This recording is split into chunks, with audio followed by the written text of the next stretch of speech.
Bonjour à vous les intermouettes et bienvenue sur la chaîne Techniquement ce qu'il faut savoir dans cette 9e vidéo du calendrier de l'Avent sur le platisme. Bien entendu, si vous souhaitez voir plus de vidéos sur le sujet, vous pourrez retrouver en lien dans la description la playlist où sont rassemblées toutes les vidéos de ce calendrier de l'Avent, que vous pourrez également retrouver dans le lien qui s'affiche en haut à droite. Nous allons dans cet épisode discuter d'une implication importante du modèle de la Terre plate, à laquelle peu d'adeptes réfléchissent directement, mais qui occupe les esprits des passionnés cherchant à tout prix à confirmer l'existence d'un complot. L'existence d'une Terre plate implique une limite géométrique et géographique au bord de cette dernière.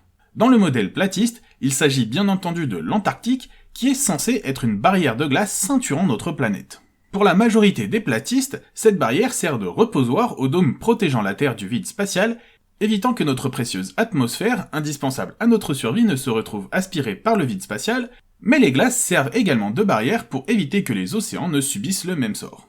Cependant, tous les modèles platistes ne s'accordent pas entre eux sur ce point. Dans d'autres modèles, ces glaces polaires ne ceinturent pas parfaitement notre monde. Elles ont par endroits des ouvertures, permettant de passer dans une ou plusieurs extensions de la Terre plate, disposant chacune de ses propres astres du jour et de la nuit. Là où ces modèles s'accordent dans leur vision des choses, c'est que les glaces polaires sont inaccessibles aux pecnos moyens, car trop bien gardées par toutes les armées du monde.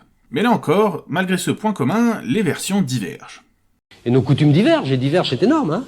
Entre les personnes clamant que les armées sont postées pour empêcher que nous soyons envahis par les personnes vivant dans les extensions de cette Terre plate, celles disant que c'est pour empêcher que nous puissions y aller et déclencher une guerre avec ces civilisations plus avancées technologiquement, et enfin celles affirmant que le seul but est d'empêcher d'approcher du dôme et de découvrir le complot, il n'y a que l'embarras du choix. Au passage, nous parlerons également plus longuement du complot et de pourquoi il est impossible d'avoir une machination d'une telle ampleur dans un prochain épisode.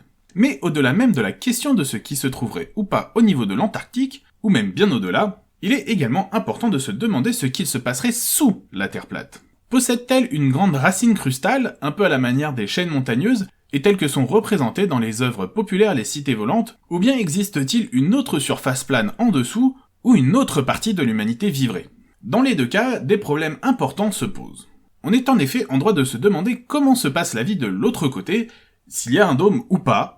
Existe-t-il un moyen de passer d'une face à l'autre? Les gens vivant de l'autre côté sont-ils là pour soutenir la Terre, un peu à la manière des Shadok où il existe des Shadok du haut et des Shadok du bas? Je dois avouer que ma connaissance imparfaite des modèles de la Terre plate ne me permet pas de connaître l'intégralité des réponses à ces questions. Enfin, des réponses que donneraient les platistes. Car du côté de la science, la question ne fait aucun doute. Du fait de sa taille, de par sa propre gravité, et du fait même de toutes les mesures qui ont été effectuées, notre Terre est indubitablement sphérique.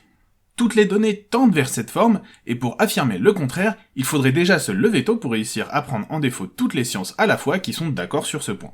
Voilà, nous sommes donc à la fin de cette 9e vidéo du calendrier de l'Avent de 2021 de Techniquement ce qu'il faut savoir, où le passe en revue les incohérences du platisme. Comme d'habitude, je vous invite à partager ma vidéo, à la commenter, mais également à la liker afin d'améliorer le référencement de la chaîne. Vous avez également la possibilité de me suivre sur les réseaux sociaux où vous serez informé des épisodes à venir, et vous pouvez également me proposer des sujets que vous aimeriez voir traités ici. Bien sûr, si ce n'est pas déjà fait, je vous invite à vous abonner et à cliquer sur la cloche afin d'être informé des nouvelles vidéos et de ne rien rater de l'actualité de la chaîne.